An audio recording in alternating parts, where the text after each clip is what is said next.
So, good afternoon, everyone. But before we jump into the material, we will take a few minutes to generate a positive motivation, an altruistic motivation for being here, participating in this session. So come back to your sense of compassion, love, altruism, wanting to help others as much as possible, wanting to help relieve suffering, help bring happiness and peace, especially the highest happiness of enlightenment. And that's really what this text is all about. It's showing us how to follow the bodhisattva's path and reach Buddhahood, full enlightenment, for the benefit of all beings. So really try your best to have that as your reason, your motivation for being here and doing this study. So far, I only received one question from Venerable Sangye, and I was planning to kind of do a review of some of the main points that we covered this morning, and I think hopefully the question will get answered as we go along, and if it doesn't, you can ask again. So where we are in the text, we've started on chapter 1, which is about the first bodhisattva ground, or bhumi, which is called the very joyful. And in this first part of that chapter, it's going through the features of this ground. I think Venerable Sangye yesterday went through the 8 features of this ground. And so we now are at this one feature, which is about bodhisattvas outshining the hearers and solitary realizers, specifically bodhisattvas on the first ground. Okay, so we're talking here about Arya bodhisattvas, or bodhisattva superiors, bodhisattvas who have had attained the direct realization of emptiness. And so there's some quotations from, there was one text about Maitreya, what was it called? Liberation of Maitreya Sutra, that pointed out that bodhisattvas on the first ground outshine hearers and solitary realizers by way of lineage. And that gave an analogy of a prince. So, if you have a country where there's a king and the king has a child, so as soon as that child is born, it's already in a special privileged position, a prince, the child of the king, and that child will inherit the kingdom, so they're kind of in a special position. And even though they're still just a baby and they're not able to do much, they still are more important than senior ministers, ministers who've maybe been serving the king for a long time, but this newborn prince is superior to them simply because of lineage or family, being the son of the king. So in a similar way, a brand new bodhisattva superior, i.e. a bodhisattva who's directly realized emptiness, is said to be in a kind of superior position to hearers and solitary realizers in terms of lineage.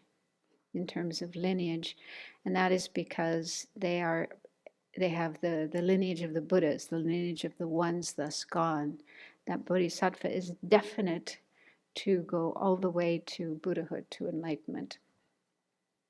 And according to our school, eventually hearers and solitary realizers will attain enlightenment as well, but they have a detour. They go first to nirvana, they attain nirvana first, and only after a very long time will they enter the Mahayana path and follow that path and become Buddhists. So from that point of view, because a bodhisattva is, I don't know what's the term for that. It's like, definitely going to enlightenment, on the track to enlightenment, much more quickly than the hearers and solitary realizers. So first ground bodhisattva then outshines hearers and solitary realizers in terms of lineage. And then the text also mentions that, and then these first ground bodhisattvas do not outshine hearers and solitary realizers in terms of intelligence, but when a bodhisattva reaches the seventh ground, at that point, they outshine hearers and solitary realizers in terms of intelligence. And this, this was stated in a sutra, the Sutra of 10 Grounds, Dasabhumi Sutra. I don't know if that's been translated in English or not. Has anyone seen it? No, it's a sutra, Dasabhumi Sutra. Maybe in the Chinese tradition, I think it's an important sutra in the Chinese tradition. And so in that sutra, it mentions that a bodhisattva on the seventh ground outshines hearers and solitary realizers in terms of intelligence. So then Chandrakirti is elaborating on that and explains. So this point may not have been so clear. So in the first page of the PDF that I sent, it says, why do seventh grounders? That's just a short way of saying bodhisattva on the seventh ground, a seventh grounder. Why does such a bodhisattva outshine hearers and solitary realizers by way of intelligence? And there were these three explanations that were given by other people that were all wrong. Okay, so Lama Tsongkhapa went through those and pointed out how, no, that's not right, that's not right. So the right answer is this one. And so the reason is because they are able to enter and arise from the uncommon absorption of cessation in one moment. So Geshe-la was just saying cessation, but it's actually, it's a mental state. It's like a meditative absorption called the absorption of cessation. And this is something that is found in all the Buddhist schools, even in Vaibhashika school, in Abhidharma Kosha by Vasubandhu, it explains this.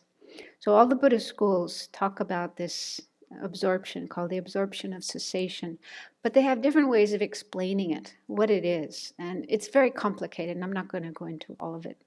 It'll probably come up later. It actually comes up in the 6th chapter if we ever get there. But it's a meditative absorption, and according to the Prasangika school, this meditative absorption is on emptiness. Okay, so it's a wisdom that is directly realizing emptiness, but it's a very high level of that kind of wisdom. And it's said that a bodhisattva will attain this on the 6th ground. So it's on the 6th ground. That's the ground where the bodhisattva gains the surpassing perfection of wisdom. Remember, on each ground, a bodhisattva achieves a surpassing practice of one of the 6 perfections. So it's on the 6th ground that they attain the surpassing practice of the perfection of wisdom. So their wisdom becomes specially enhanced. And at that point, they attain this uncommon absorption of cessation. But when it comes to going into this absorption and coming out of it, they're not so quick in the beginning. You know, like Geshe-la was saying, once you have a direct realization of emptiness, it's kind of hard to go in and out of it because your mind gets really deeply absorbed into it. So it can take a little while. But they keep working on that. And then when they get to the 7th ground, they have the ability to enter and arise from, go in and out of this absorption of cessation in just one moment, really fast. So that's really extraordinary. That's something extraordinary that hearers and solitary realizers cannot do, and other beings below the seventh ground also cannot do. And it happens on the seventh ground because on the seventh ground, the bodhisattva attains the surpassing practice of the seventh perfection. We normally only hear about 6 perfections, but there's actually 10. So the seventh perfection is called skillful means. Perfection of skillful means. So that perfection is enhanced on the seventh ground.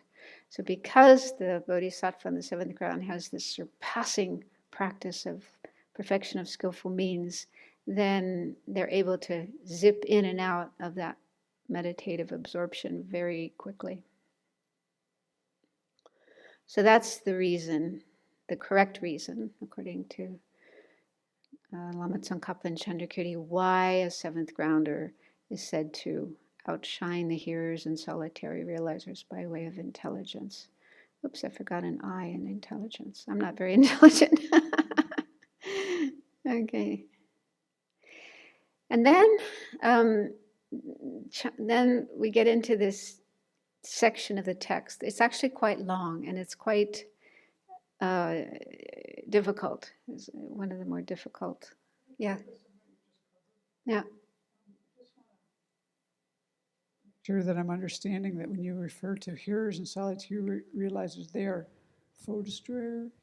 Well, the text often simply says hearers and solitary realizers, but mainly it is talking about the foe destroyers, the arhats, those who've gone all the way to the end. It makes more sense if you think of foe destroyers.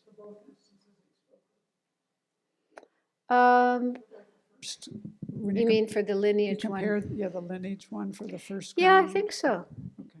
So bodhisattva is superior even to hearers and solitary realizer, foe destroyers, arhats, because of being on track to go to Buddhahood. Yeah, so this next part of the text is Chandrakirti presenting this argument, I guess, assertion, that hearers and solitary realizers realize emptiness of inherent existence. And this is a really important point. It's unusual because other schools, the other Buddhist schools, do not agree with this. So I'm just going to give you some kind of initial material that might help with this section. So the next slide is about selflessness. So probably most of you are familiar with this, but just in case you're not, it's a little complicated because there's different kinds of selflessness. And selflessness, the term selflessness and the term emptiness are pretty much interchangeable. Okay, they do have the same meaning, although usually when we use the term emptiness, we're talking about emptiness of inherent existence.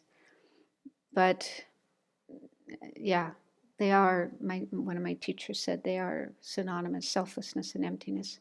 So just to look at the different kinds of selflessness. So in general, it's divided into selflessness of persons and selflessness of phenomena. So selflessness of persons. Persons are like us. Each one of us is a person. All the other human beings and all the beings of all the realms. So even animals, fish, birds, hungry ghosts, hell beings are all persons. So selflessness of persons, there's actually 3 different levels. And this is found both in the Hinayana schools and in the Mahayana schools. So a very coarse level of selflessness of persons is the lack of a permanent, unitary, and independent self. And all the Buddhist schools agree there's no such thing as a permanent, unitary, and independent self. But the reason we talk about it is because there are non-Buddhist schools who believe in such a self. sometimes called Atman or soul. So they actually assert that everyone has a permanent, unitary, and independent self, and that's what takes rebirth and so on. So all Buddhist schools agree, no such thing. And then this second one, coarse selflessness of persons, is the lack of a self-supporting, substantially existent self. That's said to be innate. We all sentient beings have an innate grasping at such a self, and it seems like, even though there's no such thing, but it seems like there is a self inside of us that's like a director or a boss or a CEO, king, something that's in charge of our body and mind, in charge of our life, and so on. So that kind of self doesn't exist. It's false. It's just a creation of ignorance. And I said here, almost all Buddhist schools, because there's one sub-school of the Vaibhashikas that doesn't refute this kind of self, but they are a minority. So most of the other Buddhist schools agree that there's no such self like that. So that's a coarse level of selflessness. No self-supporting, substantially existent self. Then the third level is the subtle selflessness of persons. That's the lack of an inherently existing self or truly existing self. And it's only the Prasangika Madhyamikas that assert that. All the other schools do not refute an inherently existing self. Okay. And then when it comes to selflessness of phenomena, so phenomena here means everything other than a person. Tables, chairs, bodies, minds, Buddhas, samsara, nirvana, everything, whatever exists that isn't a person. And so selflessness of phenomena is only found in the Mahayana schools, the two Mahayana schools, Chittamatra, or mind only, and the Madhyamika. So I'm going to put aside the Chittamatra for now. We're not going to get into that, but just because this text is written according to Prasangika. So according to Madhyamika Prasangika, selflessness of phenomena means the lack of inherent existence of all phenomena. Whatever exists is empty of inherent existence. So this is sometimes called emptiness or also suchness. There's lots of different terms. Reality, the final end. There's different terms in the text. Okay, so it takes a while to get used to all this, but it's important to know there are these different kinds of selflessness, because this is coming up here in the text. And then one more thing, the 3 realms and the 9 levels. So according to Buddhism, these are different realms in samsara, and it usually reads from the bottom to the top. So down at the bottom is the desire realm, which is where we are. And also here in this desire realm, there are animals, the 3 lower realms, hungry ghosts, animals, hell beings, and some devas, some gods, and asuras. So they're in the desire realm. Next up is the form realm. And so these are also devas, but they are form realm devas. To be born in the form realm, one has to first generate calm abiding. You have to attain calm abiding. And then on the basis of calm abiding, you engage in certain practices, meditations. And this is, that one term for this kind of meditation is the mundane path of meditation or worldly path of meditation. And it's also called the path of grossness and peacefulness. You might have seen that in the text, that terminology.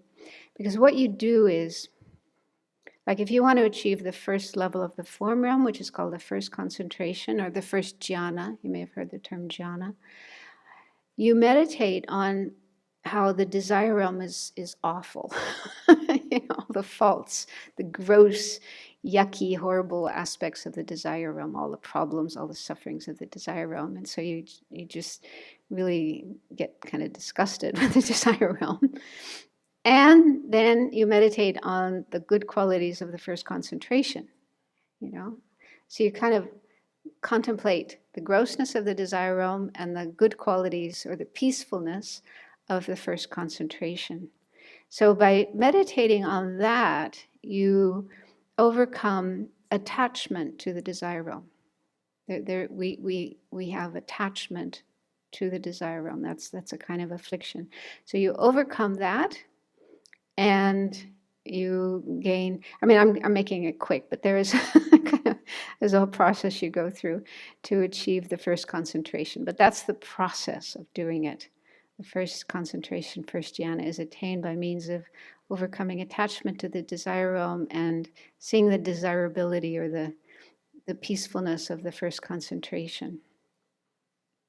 And so you use that same process to achieve each successive level above that. If you want to attain the second concentration, you do the same. You look at the first concentration and see, well, that's not really that great.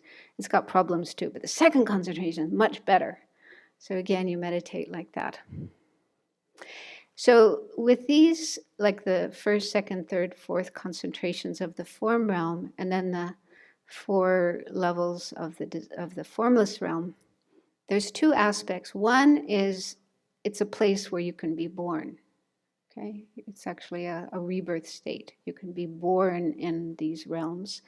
But there's also a meditative state, a mental state related to first concentration, second concentration, third concentration, and so on. Does that make sense? So actually, in the sutra path, the bodhisattvas have to develop all of these. They have to develop all of these, the form concentrations and the formless realm absorptions. This is part of the path. And you may have remembered, I think it was yesterday or today, there was talk about leaping. Yeah. So there's these practices they do. It's kind of like really amazing mental gymnastics where they develop all these mental states, and then they can kind of go up and down and leap over one and go to the next. And it's not, they don't do this just for fun, but it's to develop, I forget the term, but, really amazing, well-developed state of mind. Agility, mental agility, something like flexibility. And also when they're meditating, they're using these mental absorptions, like the first concentration, to meditate on emptiness.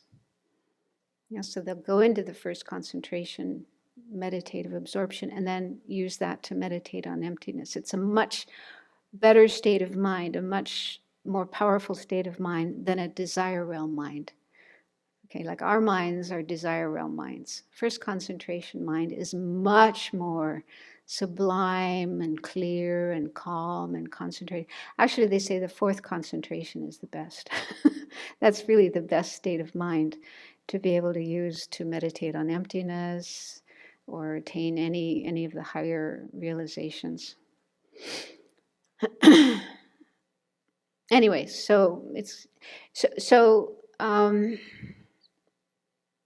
I'm talking about this now because it does come up in one of Chandrakirti's arguments as to why hearers in solitary, why a bodhisattva outshines hearers in solitary. No, sorry, why hearers in solitary realizers realize emptiness. So there are afflictions, there are afflictive emotions related to each of these 9 levels. There's desire realm afflictions, there's first concentration afflictions, there's and so on, up to peak of existence. Peak of existence is the highest. That's why it's called peak of existence. It's the highest point of cyclic existence. You can't get higher than that and still be in samsara. But of course, our goal is to get beyond that and get to nirvana. But that's like the highest point within samsara. But there's still some subtle afflictions related to the peak of existence. So anyone who wants to attain nirvana, as well as if you want to attain enlightenment, we have to eliminate all the afflictions that are related to these 9 levels. Okay. And there's 2 ways of eliminating the afflictions. One is by using this mundane path or worldly path, right, which I just described, where you look at the grossness of a lower level and the peacefulness of a higher level. But when you're using that path, you don't abandon the afflictions from the root. You only suppress them. The afflictions only get well suppressed, so they're not kind of popping up in your mind, but they haven't actually been abandoned. Although they do use the word abandon, it's tricky. In the text, they do say abandon, but it's not really abandon. So that's just a temporary suppression of the afflictions. But if you use the supramundane path, the non-worldly path, that's the path of the Four Noble Truths, the path of selflessness. If you meditate on the 16 aspects of the Four Noble Truths, and particularly selflessness, you abandon all the afflictions of these 9 levels from the root. That means you abandon them completely such that they will never arise again. Does that make sense? So there's two ways of going, the worldly and the non-worldly or supramundane.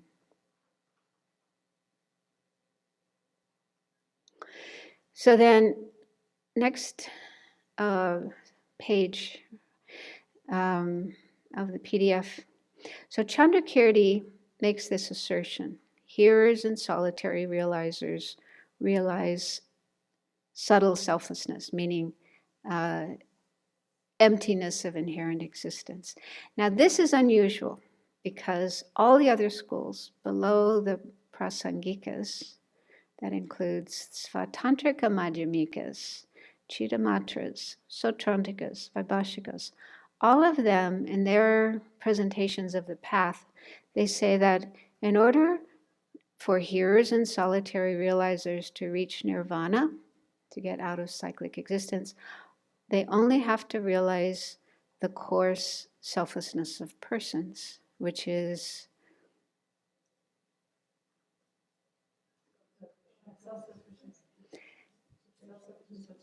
the absence of a self-sufficient, substantially existent person. That's all you have to realize to get out of samsara. Yeah, it's a course. Yeah.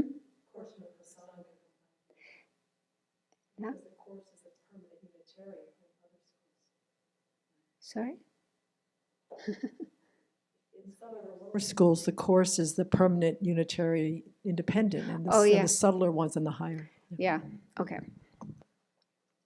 So the Prasangikas are unique in saying that no, to get out of samsara, to reach nirvana, and of course to reach enlightenment, is necessary to realize subtle selflessness of persons, which is the absence of the absence of a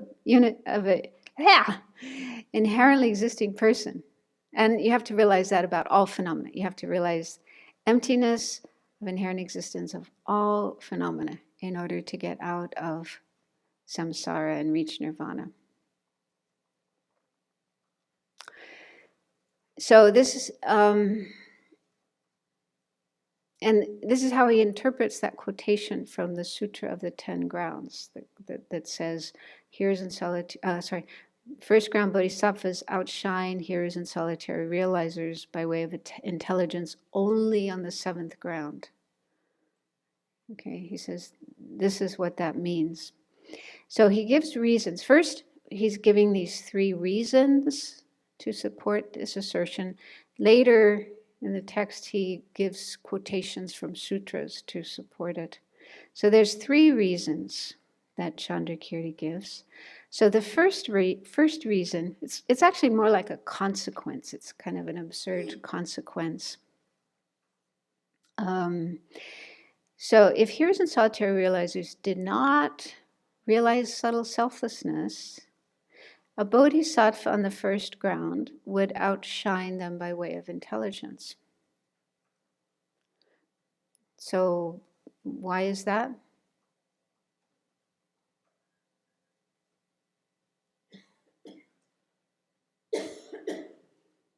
The selflessness that they would be realizing is this much coarser one, which is the self-sufficient, substantially existent person. Right. So a bodhisattva, when they reach the first ground, they have the direct realization of emptiness, of inherent existence of all phenomena. And that's a much more subtle, much more profound experience of selflessness than what the solitary realizers have, hearers and solitary realizers have, which is just a more coarse level.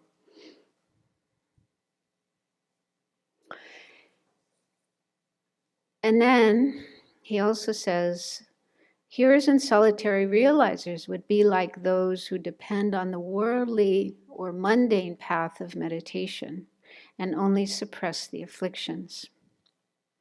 So that means, I mentioned earlier that, some people use this kind of meditation on grossness and peacefulness in order to progress from the desire realm to the first concentration and so on and so forth up to the peak of existence. So by using that kind of practice, they are able to suppress their afflictive emotions, but not abandon them completely. So Chandrakirti is saying, this is hard to understand, but he's saying if hearers and solitary realizers realized only the coarse selflessness of persons, the absence of a self-sufficient, substantially existent person, then they would not be able to abandon the afflictions from the root. All they would be able to do is suppress the afflictions. This comes more clear later when we get into other points. So the third point here says, this is because according to Prasangika, it's only by realizing subtle selflessness, that is, absence of inherent existence, that one can abandon afflictions from the root. So that's the only realization, the only state of mind that can completely uproot and eliminate all the afflictions, such that they will never arise again. So basically he's saying here, if hearers and solitary realizers only realize coarse selflessness, then they would be similar to these practitioners, like in the non-Buddhist schools, who use this mundane path of meditation and proceed through the different levels. Does that make sense? Yeah, they wouldn't attain liberation. Well, the second reason is quite similar to that. He's saying hearers and solitary realizers would be like the non-Buddhists who have not abandoned all the subtle increasers. This term subtle increasers, it's in the Abhidharmakosha, and as Geshe-la said, it's a synonym of afflictive emotions. They're called subtle because they are subtle, especially since they're carried from life to life. We're born with them. They're kind of innate in our minds. And they are increasers because they kind of self-perpetuate. They keep creating more of the same kind of affliction. Each time we get angry, we're creating the cause to get angry again and again and again and again, so on. So, so the non-Buddhists who have not abandoned all the subtle increases, all the afflictive emotions of the three realms along with their seeds. So he's talking here about these kind of practitioners who only use this mundane path to proceed through the 9 levels and don't really abandon their afflictive emotions, but just suppress them. And the implication of this would be that they have not attained true cessations, the third noble truth. They haven't achieved an actual true cessation of afflictive emotions. Because a true cessation means when an afflictive emotion has been abandoned such that it will never arise again. Anger, You totally eliminate it from your mind. Even the seeds of anger are gone. So there will never again be anger arising in the mind. Amazing. Then the third reason is a little more complicated. They would still have grasping at true existence of phenomena because they haven't abandoned, they haven't realized the emptiness of true existence of all phenomena. And so they still have that. They still have in their mind the ignorance, the conception that grasps at phenomena being truly existent. And thus they would still conceive the aggregates as truly existent. Okay, so they still see their own aggregates of body and mind as truly existing, still have that conception, that grasping. And because of that, therefore, they would not realize fully qualified selflessness of persons. I put subtle in brackets because at this point, Chandrakirti only mentioned selflessness of persons, but he is talking about the subtle selflessness of persons. Otherwise, it's kind of confusing. Because you can realize coarse selflessness of persons while still having grasping at your aggregates as truly existent.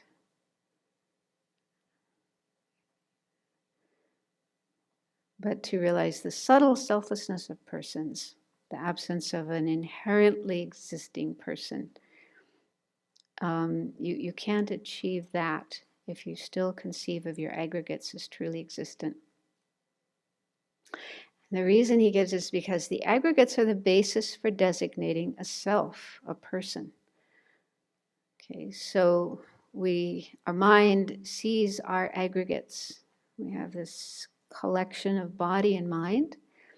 And they say the order of generating the two kinds of self-grasping is that self-grasping of phenomena arises first.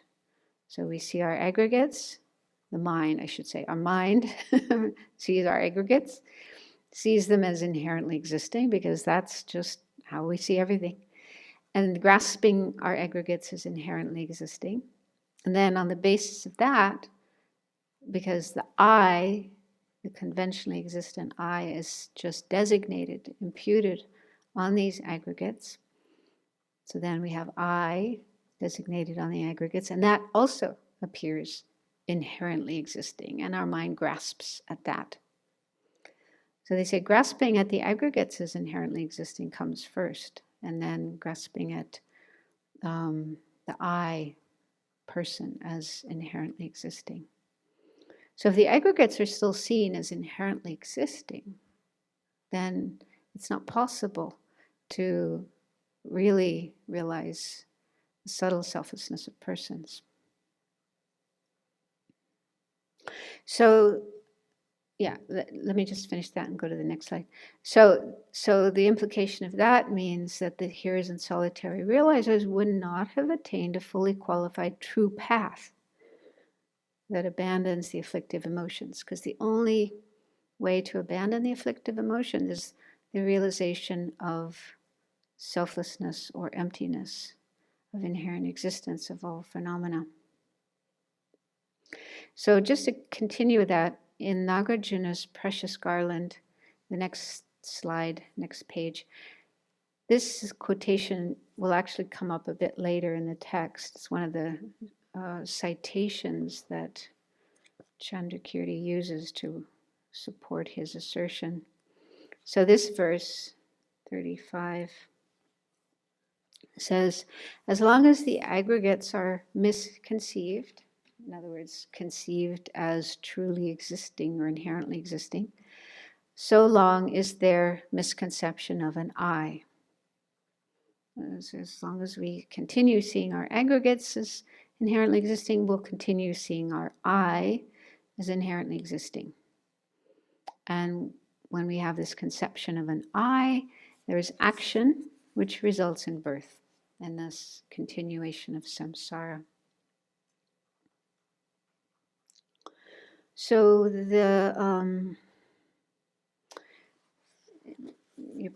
you had teachings on this book, so maybe you remember this. Practical Ethics and Profound Emptiness, the book that Venerable edited. So in here on page 61 and 62, that's where you find this verse. And I don't know if you want me to read this or not.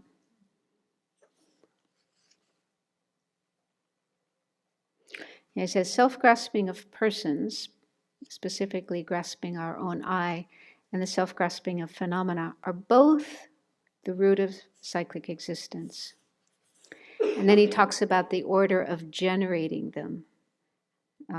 We first have self-grasping of phenomena, grasping our aggregates as inherently existing, and then self-grasping of persons. But when it comes to realizing the two kinds of selflessness, selflessness of person, selflessness of phenomena, it's said that that order is the other way around. We first realize the selflessness of persons, realizing there's no inherently existing person, and then realize the selflessness of phenomena, like our aggregates. There's no inherently existing aggregates.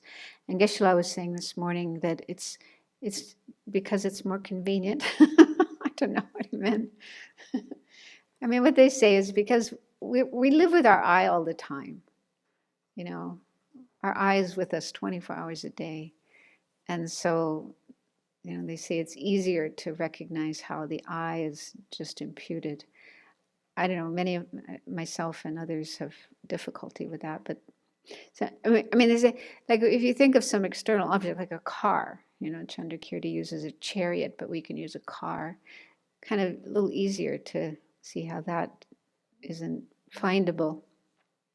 But when they talk about selflessness of phenomena, they're mainly talking about the aggregates. That's the most important phenomena we need to realize as empty, our own aggregates. And they say it is a little more difficult. It is more difficult to see the emptiness of our aggregates than it is to see the emptiness of our I.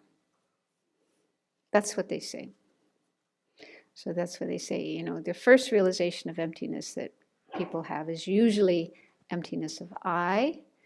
Then you can realize the emptiness of the aggregates.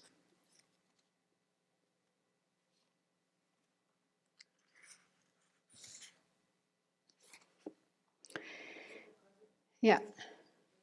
Uh-huh.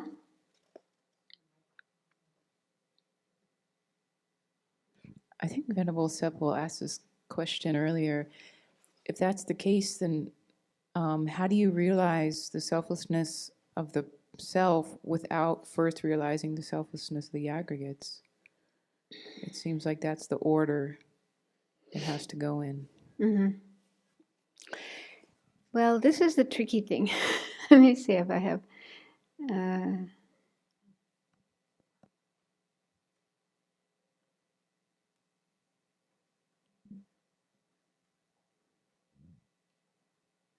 It's been about 10 years since I studied this, so it's not really fresh in my mind. I don't know if you're familiar with insight meditation done in like Pali traditions, but my understanding is that the way they realize the selflessness of this person or the self is that they see that the aggregates are always changing, and they realize there's no basis for a self to stand on. So they would realize the selflessness of the aggregates first and then kind of conclude that there's no self. But is that really emptiness of inherent existence? Yeah, it's, I don't know if it's comparable in Yeah. that way, but they start with the aggregates. Kind of. Yeah, I mean, prior to this, one can realize subtle impermanence. You can see that your aggregates are changing moment by moment. There's nothing permanent, nothing fixed, nothing always the same. But that's still a coarse level of realization compared to realization of emptiness of inherent existence. So anyway, I think the short answer, I haven't had time to read all this, but I think it's the way it goes is when we first realize emptiness, it's conceptual. We have a conceptual or inferential realization of emptiness. So when one is proceeding on the path, the bodhisattva's path, you would first realize that your I doesn't exist inherently.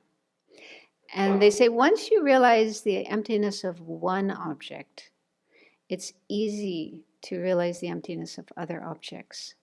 You simply turn your attention to other objects and use the same reasoning that you used before, and you can easily, quickly realize the emptiness of other objects. So after realizing the emptiness of the I, then you think about your aggregates and you can easily realize the emptiness of those.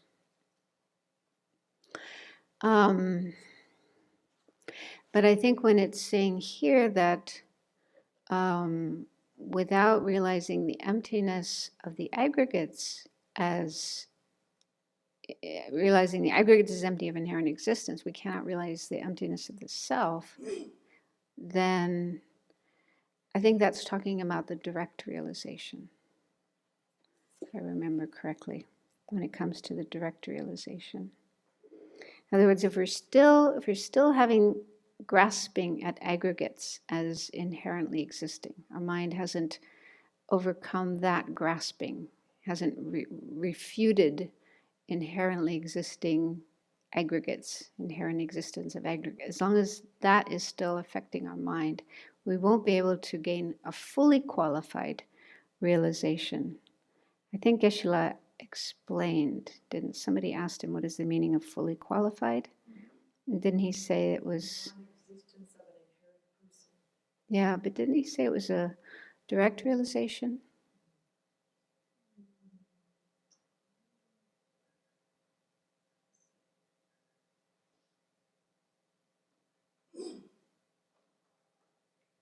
Yes.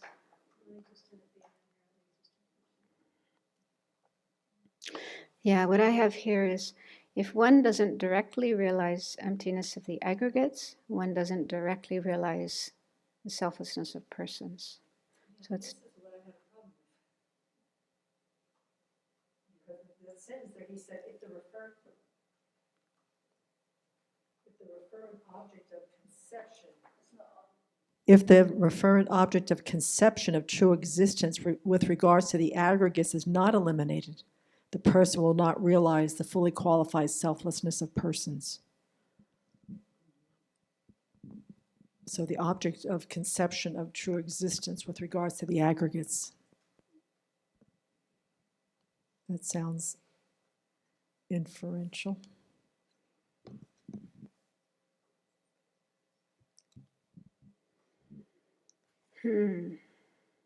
Anyway, I know the answers in here. I didn't have time beforehand to read this, so maybe before the next time I'll have a chance to read this. What about Sipa? You know, I'm like a talking head. I know the words. That's all I know. But this point was drummed into me, at least from one point of view, when we studied this, and that is that a person doesn't have to realize the lack of the referent object of selflessness of phenomena. They just have to have like a strong doubt about it so that they're not clinging to it. And that is enough to allow them to develop that realization of selflessness of person.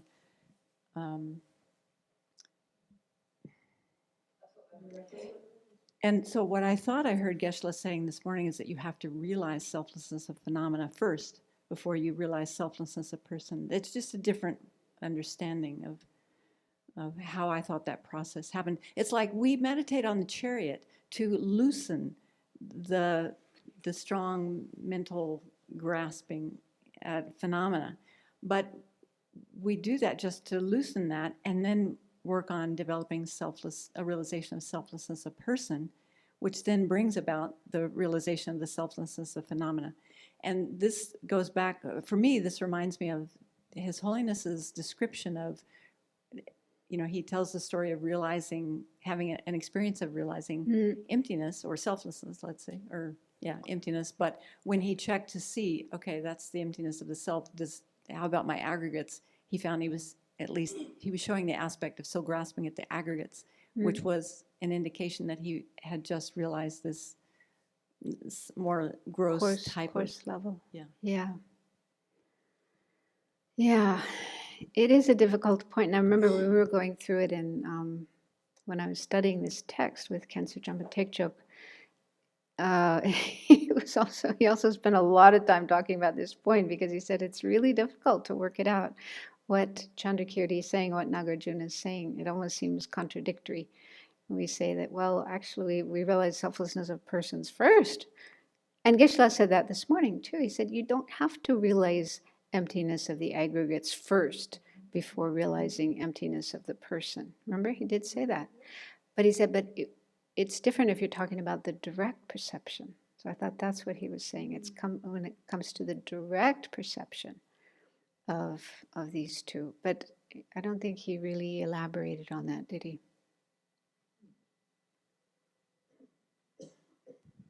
Well, one thing is we're talking about a very subtle selflessness of person. So can somebody realize the more coarse selflessness of person without having realized the subtle emptiness, the subtle emptiness of or selflessness of a phenomena? But here in the text, it doesn't really say you have to realize the one before the other. It just says you can't lack the one without you can't have the one if you lack the other. And if they're just both talking about realizing the lack of inherent existence, because it says if you lack cognition of suchness, you will conceive the aggregates such as forms to exist truly. And he goes on, to talk about the referent object. So he's saying you can't have that without having the other.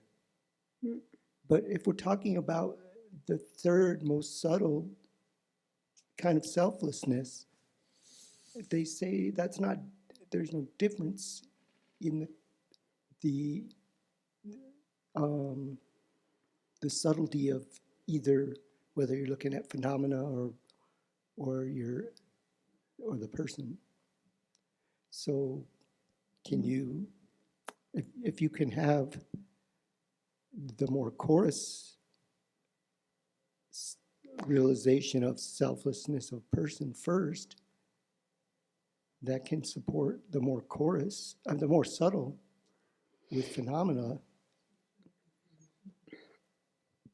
Because actually, I think part of this might get clear as we go along, because the next section we just started looking at, we didn't get very far into it, but the next section does talk about that. And if we just take a few more minutes, because I did have one more slide, if I can find it here. Oh, where did it go?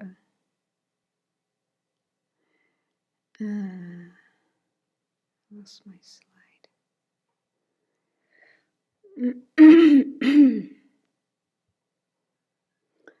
Yeah, after Nagarjuna, the next page over, there's a doubt and a response to this. So someone raises the doubt, saying that if you I've just summarized it here, but he's basically saying, if you meditate on the 16 aspects of the Four Noble Truths, you get realizations of those with valid cognition, and then you familiarize with them over time, you can abandon all the afflictions and their seeds. And Chandrakirti says, basically, yes, it is true that by realizing those 16 aspects with valid cognition, one can directly realize coarse selflessness of persons. And he said, you can do this without realizing the subtle selflessness of persons. So without having a realization of the subtle selflessness of persons, meaning emptiness. So without any realization of emptiness, you can realize the 16 aspects and realize coarse selflessness of persons. So to realize coarse selflessness of persons, absence of a self-sufficient, substantially existing self, you don't need the realization of emptiness. But, and he goes on to say, But this path is not a fully qualified realization of selflessness of persons, because for him, fully qualified realization of selflessness of persons is the subtle one. That's the one you need in order to, get rid of the afflictions. So he says, this kind of path, this is not the path of seeing, this is not the path of meditation, and this is not the path with which you can abandon the seeds and the afflictions and their seeds. He says, so, and this is actually in,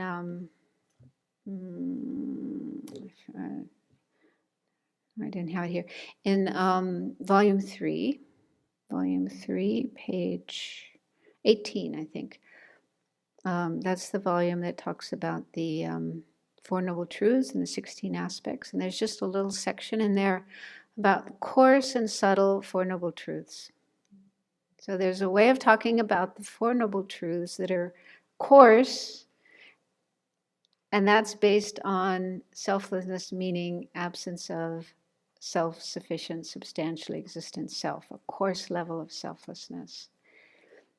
But Prasangika has another way of explaining the Four Noble Truths, which is subtle, based on the subtle selflessness of persons, absence of an inherently existing person. So there's two ways of talking about the Four Noble Truths and the 16 aspects of the Four Noble Truths. So you can read a little bit about that in there. It's volume 3, page 18. So according to our system, Chandrakirti and Madhyamika Prasangika, if you want to be free of afflictions, and that means be free of samsara, be free of nirvana, you have to meditate on the 16 aspects of the Four Noble Truths on the basis of subtle selflessness of persons, emptiness of inherent existence. If you're doing it just with the coarse selflessness of persons, you're not going to get out of samsara. You're not going to uproot the afflictions and the seeds. The best you can do is, well, this is coming in the next part of the text. It's pretty dreary. It's pretty bad. What can happen? No, really. There's a real horror story in there. What can happen? Yeah, somebody gets to the point where they think they're an arhat. They actually think, I've done it, I'm an arhat. And then they get to the end of their life and they realize they're not. Realize they're still in samsara, they're going to take rebirth, and they get very, very negative and may even end up going all the way down. Yeah, it's bad. Hopefully that doesn't happen to everybody, but it apparently can happen. So that's why it's so important to understand what is the real root of samsara. What is it that keeps us in samsara? And what is the antidote to that?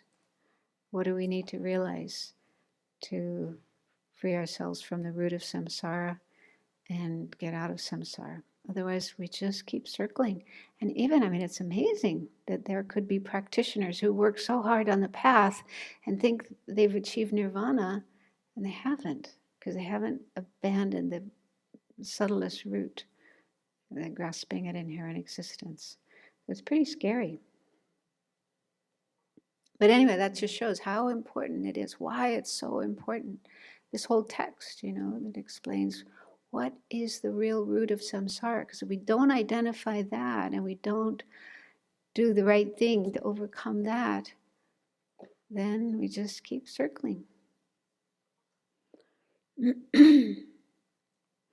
So I'm sorry I wasn't able to answer everyone's question, but this is a really difficult point. Did I answer your question, Lomsa? Do you feel more clear about that? It has to do with this, this mundane path, the worldly path, and that's kind of complicated. All those different 9 levels and... Yeah, I think it was just confusing the way that the syllogism was structured but I think I understand the point behind it, so. Yeah, I didn't even write down that syllogism, so I was thinking about other things during that part.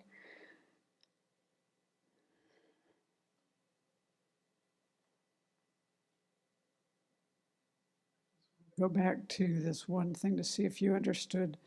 At one point earlier in the text than what we've just been talking about, pretty early on, I think, he was talking about the path of accumulation and the path of preparation, talking about it become where you imagine emptiness.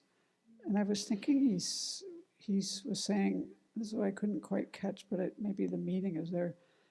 He was saying those meditators should and are imagining that emptiness, I think he said, becomes pervasive. I'm not sure.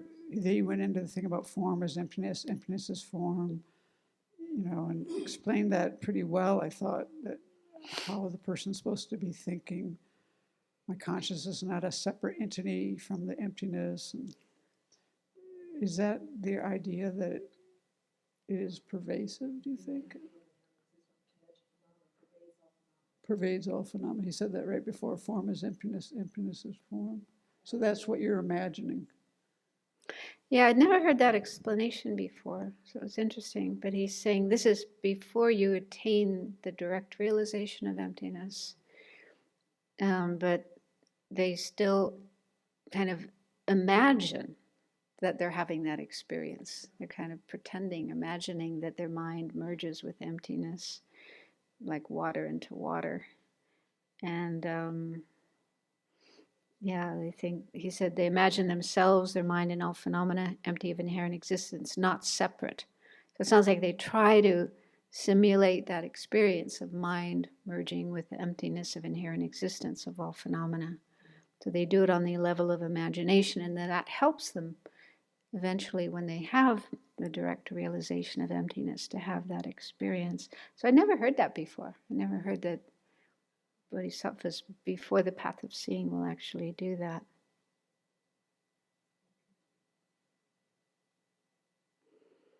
Yeah, he said it helps the meditator make their practice more effective and achieve the non-dualistic wisdom.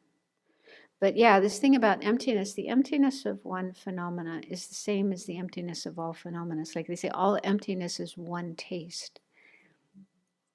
I like to think if you have a bowl of sugar, there's many little grains of sugar, but each grain has the same taste.